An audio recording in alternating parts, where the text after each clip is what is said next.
Sir నమస్తే sir. నమస్తే అందరికీ. సో పిఠాపురం టీడీపీ ఇన్ఛార్జ్గా ఇన్ని రోజులు వర్మ గారు ఉండే, అయితే రీసెంట్గా తీసేశారని చెప్పేసి తెలుస్తుంది. రీజన్ ఏమైంటుంది అనుకుంటున్నారు? చాలా దురదృష్టకరం అండి, ఎందుకంటే వర్మ గారు త్యాగం చేసిన సీట్ అది. అట్ ద సేమ్ టైం ఆయన కూడా ఒక లిమిట్లో ఉండాలి. పవన్ కళ్యాణ్ని జన సైనికుల్ని ఆయన నిత్యం విమర్శిస్తూ వస్తున్నారు.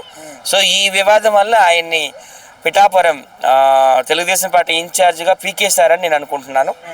ఇంకొకసారి చంద్రబాబు నాయుడు గారు, పవన్ కళ్యాణ్ గారు, నారా లోకేష్ గారు ఆలోచించుకోవాలి, పునరాలోచన చేయాలని అనుకుంటున్నాను. ఎందుకంటే వర్మ గారి కష్టం కూడా ఉంది.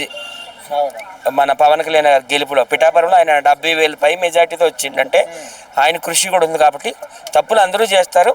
సో ఒకసారి పునరాలోచించుకోవాలి. ఆయనకు కూడా ఏదైనా ఎమ్మెల్సీ పదవి ఇవ్వాలని నేనైతే కోరుకుంటున్నాను. ఎందుకంటే ఆయన ఓన్లీ పవన్ కళ్యాణ్ గారిని విమర్శిస్తున్నారని ఒకటే కారణంతో తీసేస్తారు అనుకోవచ్చా, లేకపోతే వేరే కారణాలు ఏమైనా ఉండొచ్చు? అదే, అంతకుమించి ఏం లేదు. అక్కడ ఫ్లెక్సీ బోర్డులో సీఎం గారి ఫోటో లేదని, ఓన్లీ పవన్ కళ్యాణ్ గారిది ఉంది అని అంటే ఎవరిష్టం వాళ్ళదండి. చిన్న చిన్న ఫోటోల కోసం గొడవలు పడకూడదు.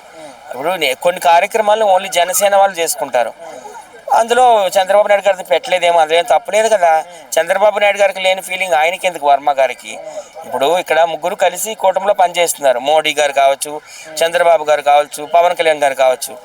వాళ్ళు చాలా చక్కగా పనిచేస్తున్నారు. ఇంకా 15 సంవత్సరాలు, ఇంకో 3 టర్మ్స్ మేమే ఉంటాము అని వాళ్ళు అంత మంచిగా మాట్లాడుకునేటప్పుడు ఈయన ఇట్లాంటి చిన్న చిన్న గొడవలు పెట్టడం అనేది అంత కరెక్ట్ కాదని నాకు అనిపిస్తుంది. ఎనీవే ఆయన కూడా కష్టపడ్డారు అడుగుండొచ్చు, అంత చిన్న విషయానికి తీసేయాల్సినటువంటి అవసరం కూడా లేదు. అదే అంటున్నాను నేను కూడా, చిన్న చిన్న విషయాలుగా అందరూ ఆలోచించుకోవాలి. ఆయన కూడా ఎమ్మెల్సీ ఇవ్వాలని నేనైతే కోరుతున్నానండి. ఎందుకంటే నేను దగ్గర నుండి చూసాను. నేను కూడా పిఠాపురం వెళ్ళాను. పిఠాపురం ఆయన చాలా కష్టపడ్డారు పవన్ కళ్యాణ్ గారి కోసం. ఇప్పుడు ఒక ఫ్యామిలీలో ఒక అన్నదమ్ములు గొడవలు వచ్చినట్టు వచ్చాయి అనమాట.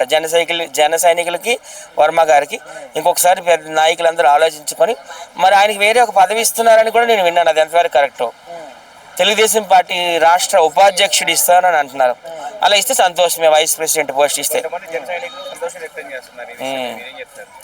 నేను అదే చెప్తున్నాను కదా, మనలో మనం కొట్టుకోకూడదని నేను అంటున్నాను. మనదంతా ఒక అలయన్స్గా వచ్చింది కాబట్టి అందరం కలిసిమెలిసి ఉండాలి. తప్పులు అందరూ చేస్తారు. వర్మ వైపు నుండి కూడా తప్పు ఉండొచ్చు, సైనికుల నుంచి కూడా తప్పు ఉండొచ్చు. కానీ ఇట్లా ఆయన ఏకాకి చేయడం నాకైతే నచ్చలేదు. ఆయన కూడా ఏదో ఒక పదవి ఇవ్వాలి. ఆయన కూడా కొంచెం కంట్రోల్ చేయాలి. ఎందుకంటే పవన్ కళ్యాణ్ గారిని డైరెక్ట్గా ఆయన ఎప్పుడు అనలేదు, జన సైనికులనే అంటున్నాడు ఆయన. అది కూడా తప్పే. ఎందుకంటే ముగ్గురు కలిసి ఇలా ప్రభుత్వాన్ని నడిపిస్తున్నారు కాబట్టి ఒకరినొకరు విమర్శించుకోవడం అంత మంచి సాంప్రదాయం కాదు. నేనైతే ఎవరికి సపోర్ట్ చేయడం లేదు, జన సైనికులకి సపోర్ట్ చేయడం లేదు, వర్మ టీంకి కూడా సపోర్ట్ చేయడం లేదు. అందరూ కలిసిమెలిసి పనిచేయాలి 5 ఏళ్ళని నేనైతే కోరుకుంటున్నాను. అంటే ప్రభుత్వం వచ్చిన ఫస్ట్ లిస్టులోనే ఎమ్మెల్సీగా పదవి పేరు ఉంటుందని చెప్పేసి పదవి ఇస్తామని చెప్పేసి చంద్రబాబు హామీ ఇచ్చారు. ఇప్పుడేమో ఇంతవరకు ఎమ్మెల్సీ పదవి ఇవ్వలేదు. ఏం చెప్తారు? ఏమో నేనైతే వినలేదు. ఓన్లీ న్యూస్లోనే అట్లా రాస్తున్నారు. వర్మ గారు ఆ సీటు, పిఠాపురం సీట్ని త్యాగం చేశారు. ఆయనకి ఎమ్మెల్సీని చేసి తర్వాత మినిస్టర్ని చేస్తారని పత్రికల్లో రాయడం చూసాను, యూట్యూబ్లో రావడం విన్నాను. కానీ చంద్రబాబు నాయుడు గారు కానీ లేకపోతే నారా లోకేష్ గారు కానీ అధికారికంగా ఎక్కడ మాట్లాడడం నేనైతే వినలేదు. కానీ ఎనీవే ఆయన సీటు కాబట్టి ఆయన త్యాగం చేశాడు కాబట్టి ఆయనకు పదవి, ఒక మేయర్ పదవో, ఒక ఎమ్మెల్సీ పదవో, లేకపోతే రాష్ట్ర తెలుగుదేశం పార్టీ ఉపాధ్యక్షుడో ఏదో ఒకటి ఇవ్వాలని నేనైతే కోరుకుంటున్నాను.